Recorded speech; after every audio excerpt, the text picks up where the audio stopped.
Hello everyone, welcome to my channel. तो friends, आज की इस वीडियो में हम लोग डिस्कस करने वाले हैं पीजीटी एग्ज़ाम को लेकर के। और ये एग्ज़ाम हमारा जो यूपी पीजीटी का हाल ही में अभी वैकेंसी आई है उससे रिलेटेड है। तो आप जो है हमारे साथ चैनल पे बने रहिए और हम पीजीटी से संबंधित जितनी भी चीज़ें हैं A to Z सारी चीज़ों को डिस्कस करेंगे। सिलेबस कैसा है, कैसे आपको तैयारी करनी है, क्या क्या चीज़ें ज़रूरी हैं, सारी इन्फॉर्मेशन आपको मिलेगी। तो आप वीडियो में मेरे साथ बने रहिए और अगर आपको वीडियो अच्छा लगेगा तो वीडियो को लाइक शेयर ज़रूर करिएगा। और चैनल पे फर्स्ट टाइम आए हैं तो चैनल को सब्सक्राइब कर लीजिए। आपको यहाँ पे सारे मटेरियल फ्री में मिलते हैं, सारे वीडियोस फ्री में मिलते हैं। और पीजीटी का सिलेबस के अकॉर्डिंग बहुत सारा वीडियोस है, आपने उसे नहीं देखा है तो आप उसे भी जा कर के देख सकते हैं। अलग से प्लेलिस्ट उसकी बनी हुई है और आगे भी बहुत सारे वीडियोस आएंगी सिलेबस के अकॉर्डिंग। पूरा टॉपिक वाइज हम उसको डिस्कस करेंगे। तो चलिए स्टार्ट करते हैं और पॉइंट टू पॉइंट चीज़ों को समझते चलेंगे। तो देखिए, सबसे पहले जो है हमारा आज का जो डिस्कशन है वो किस पे है, how to prepare for UP PGT 2022 यानी 2020 का 2022 का, इस पर हम चर्चा करेंगे। और जो लोग फर्स्ट टाइम एग्ज़ाम देने वाले हैं, फॉर्म फिल किया है उन्होंने, उनके लिए बहुत ही इंपॉर्टेंट है कि वो जो है एग्ज़ाम देने से पहले सारी जानकारी ले लें। कहीं ऐसा ना हो कि बाद में उन्हें पछताना पड़े, कुछ ऐसी चीज़ें हों जो जिस बारे में उन्हें नॉलेज ना हो। तो इसलिए आप ज़रूर जो है सारी जानकारी देखिए अच्छे से।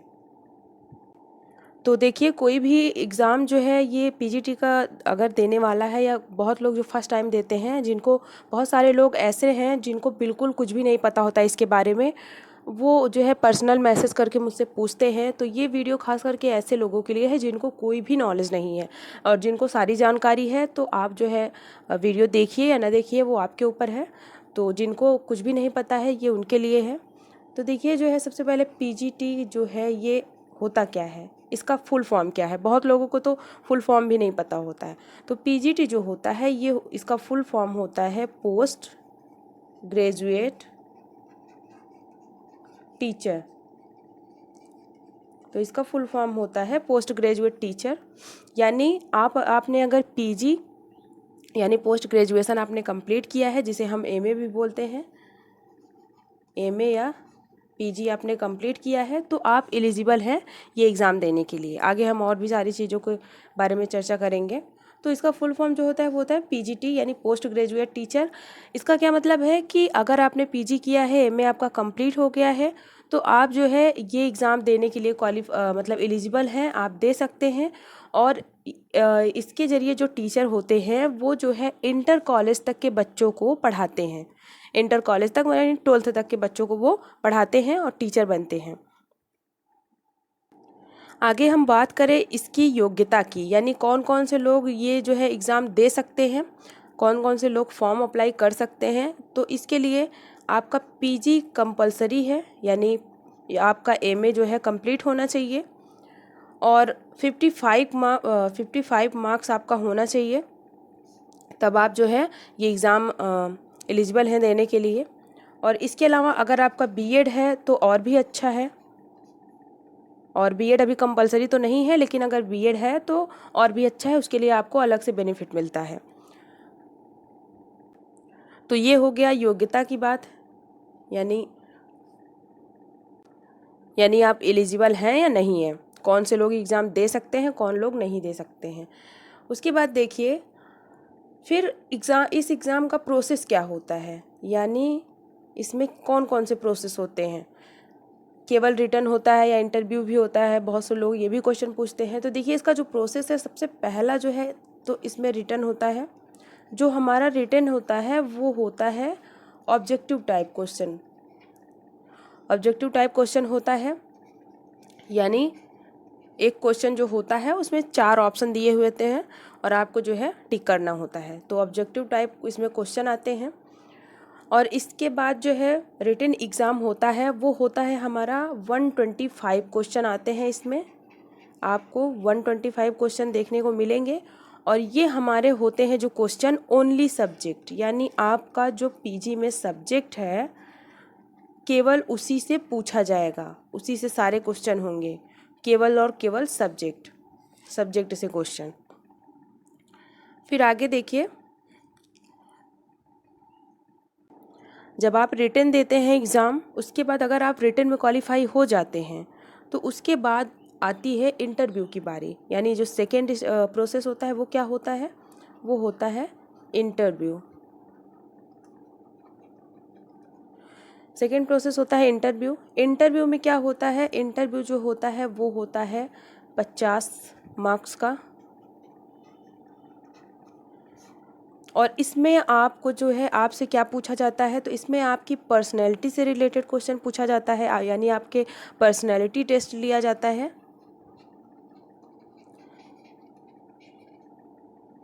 पर्सनैलिटी टेस्ट आपका लिया जाता है। इसके अलावा आपका एक्सप्रेस, आप किसी भी चीज़ को किस तरीके से एक्सप्रेस कर रहे हैं वो भी चीज़ें देखी जाती हैं। एक्सप्रेसिवनेस आपका देखा जाता है, आपकी जो योग्यता है किसी भी चीज़ को एक्सप्रेस करने की, यानी किसी भी चीज़ को आप किस तरीके से समझा रहे हैं, उनके सामने आप किस तरीके से एक्सप्लेन कर रहे हैं, किस तरीके से आपके हाव भाव हैं, तो वो सारी चीज़ें वो देखते हैं इंटरव्यू में। तो ये इंटरव्यू में ये सारी चीज़ें होते हैं।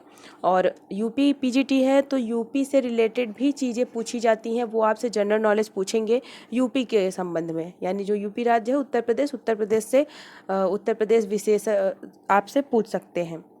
तो इंटरव्यू के बाद देखिए आगे का जो प्रोसेस होता है, उसमें जो है जो लोग इंटरव्यू में क्वालिफाई हो जाते हैं उनका जो है जो स्कोर होता है उसमें जो स्पेशल क्वालिफ़िकेशन होती है उनकी, उसका वेटेज मिलता है।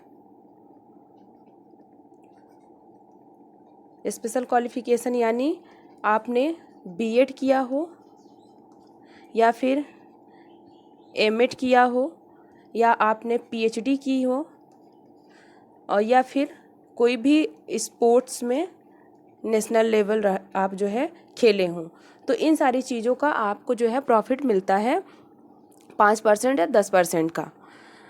उसके बाद जो है बात आती है लास्ट में, ये सारी चीज़ें जब ऐड हो जाती हैं, सारी चीज़ें ऐड हो करके आपका फाइनल मेरिट लिस्ट तैयार होता है।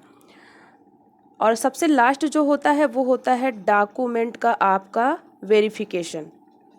जो आपका डॉक्यूमेंट होता है उसका वेरिफिकेशन होता है, यानी फॉर्म फिल करते समय जो भी चीज़ें आपने फिल की हैं, जो भी चीज़ें आपने लगाई हुई हैं फॉर्म में, सारी चीज़ों का वेरिफिकेशन किया जाता है। तो ये सारा प्रोसेस होता है पीजीटी एग्ज़ाम का। तो पीजीटी एग्ज़ाम हमारा क्या होता है, कैसे होता है, पेपर किस तरीके से होता है, एग्ज़ाम किस तरीके से होता है, और एग्ज़ाम जो होता है वो आपका ऑफलाइन मोड में होता है। ऑफलाइन मोड में आपका एग्ज़ाम होता है और अलग अलग राज्य अपना पीजीटी का एग्ज़ाम कराता है। तो ये यूपी पीजीटी है यानी उत्तर प्रदेश का है, तो सब अपने अपने जो है पीजीटी के अलग अलग राज्य जो है अपना एग्ज़ाम कंडक्ट कराते हैं।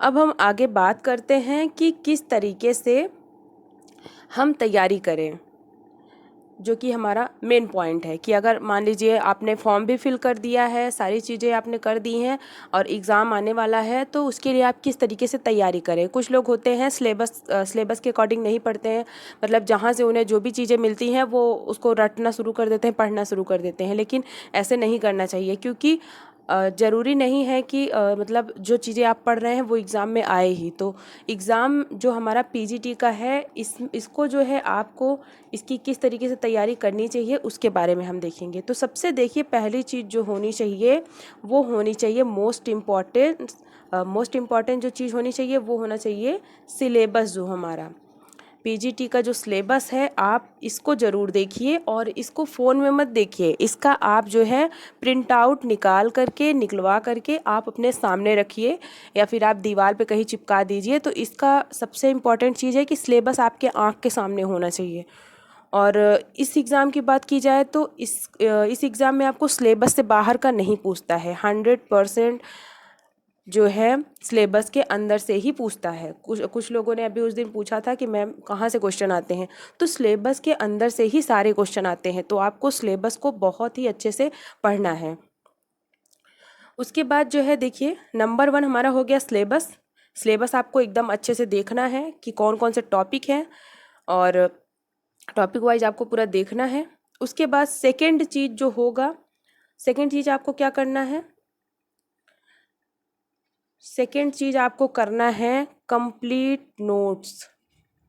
सिलेबस के अकॉर्डिंग आपके पास कंप्लीट नोट्स होना चाहिए। सारे टॉपिक का एक कंप्लीट नोट्स आपके पास होना चाहिए। वो चाहे आपने खुद से बनाए हों या फिर आपने कहीं से लिया हो, लेकिन आपने अगर खुद से बनाया है अपना सारा नोट्स तो बहुत ही अच्छा है। बेस्ट है कि आपका जो ये नोट्स है आपने खुद से बनाए हों, सेल्फ प्रिपेयर किया हो। फिर उसके बाद देखिए अगली चीज जो आती है क्वेश्चन नंबर 3 जो हमारा है कि इसके बाद क्या करें। तो अगर आपने नोट्स कंप्लीट बना लिया है, आपके पास अपनी खुद की नोट्स है, उसके बाद आप क्या करिए, प्रीवियस ईयर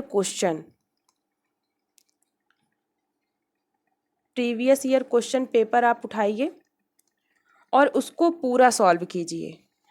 आप जो है प्रीवियस ईयर क्वेश्चन पेपर कोई भी आप बुक ले सकते हैं, प्रैक्टिस सेट ले सकते हैं प्रीवियस ईयर का, या फिर आप हमारे चैनल पे देखेंगे बहुत सारे जो वीडियोस हैं प्रीवियस ईयर के आपको मिल जाएंगे। मतलब ज़्यादातर उसमें से जो क्वेश्चन होंगे पीजीटी के, अभी पिछले साल का जो क्वेश्चन पेपर था एग्ज़ाम का 2021 का, उसका भी वीडियो आपको मिल जाएगा।